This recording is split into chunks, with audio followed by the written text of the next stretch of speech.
Once upon a time, in a bustling town surrounded by the beauty of nature, there lived a man named Thomas. Thomas had a heart like any other, full of dreams, hopes, and love, but there was one small problem: Thomas had a quick temper. It was like a lit matchstick, ready to flare up at the slightest gust of wind. Whenever something did not go his way, his face would turn a shade of bright red, and his voice would raise much like a ferocious storm. At first, people found it amusing. But as time went by, they started to see the harm it caused. Thomas had a loving family and a group of friends who cherished him deeply, but as the days turned into weeks and the weeks into months, Thomas's anger began to carve a deep divide. One morning while having breakfast, his wife Sarah made toast a little more burnt than he liked. Without a moment's hesitation, Thomas slammed his hand on the table, causing the dishes to rattle. "Can't you even make a proper breakfast?" he thundered.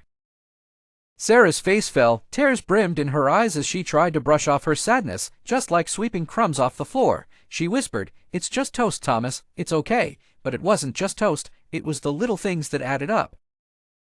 Soon his family started tiptoeing around him like mice around a sleeping cat. His children, once excited to share their day's adventures, found themselves anxious, unsure which side of their father they would meet. At work, Thomas's colleagues grew wary.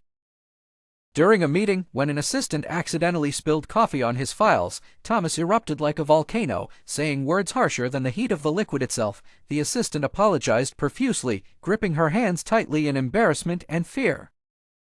The townspeople, who once waved cheerfully at him, began to walk on the opposite side of the street whenever they saw him approaching. It was sad, really. People feared the angry man who had a warm heart but let his emotions control his actions. As Thomas's anger continued its rule, he was left standing alone in an empty room, with echoes of his outbursts reverberating in the silence. His wife, in tears, decided to take the children away for a while, to give Thomas some space to cool down. That was the day the weight of his anger felt like a mountain resting on his shoulders. With every tick of the clock, Thomas realized he was pushing away those he loved the most. A quiet evening found him sitting alone at a small coffee shop at the corner of the street. He saw a little girl, hand in hand with her father, laughing about some playful tale. Her father looked at her with eyes full of love and patience. Something stirred in Thomas's heart. A seed of realization planted itself firmly in his mind. How many moments like this had he missed with his own children? How many birthdays passed with tension instead of joy? Thomas knew he had to change. Change was a fickle thing, daunting yet necessary. He sought help from a wise elder in the community. The elder offered him gentle guidance. They sat on the beachside, looking at the waves rolling back and forth in rhythm with the wind. The elder spoke gently. "Thomas, anger is like fire. It can keep us warm, but if it is not tended carefully, it will consume everything we love. It's time you learn to control it before it controls you." Taking those words to heart, Thomas began his journey of healing. He practiced mindfulness and took deep, calming breaths whenever anger started to rise. He learned the art of walking away.